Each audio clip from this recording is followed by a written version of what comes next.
Bike కొనిచ్చినావు, మీ అబ్బాయి ఏమో helmet పెట్టుకోకుండా బండి తోలుతా ఉన్నాడు.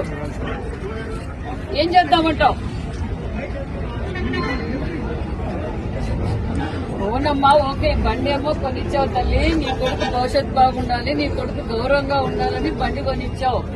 బండి బయటికి తీసేటప్పుడు నీ కొడుకు హెల్మెట్ పెట్టుకుని బయటకు వచ్చే బాధ్యత నీదే. నీ కొడుకు ఆరోగ్యం కోసం చెప్తున్నాం. ఓకే, ఇప్పుడు నువ్వు చెప్పావు కాబట్టి బండి పంపిస్తాం, కొత్త బండి. మళ్ళీ నీ కొడుకు ఎక్కడ హెల్మెట్ పెట్టుకోకుండా బండి తోలితే బండి ఇంటికి రాదు. ఇప్పుడు మేమే హెల్మెట్ పెట్టి పంపిస్తాం మీ అబ్బాయికి. ఓకేనా? ఓకే, ఏం సారీ వద్దు, జాగ్రత్త. ఓకే అమ్మా, థ్యాంక్ యూ.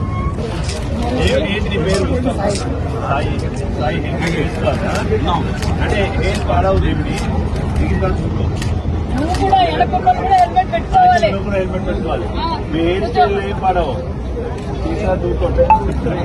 మనం బాగుంటే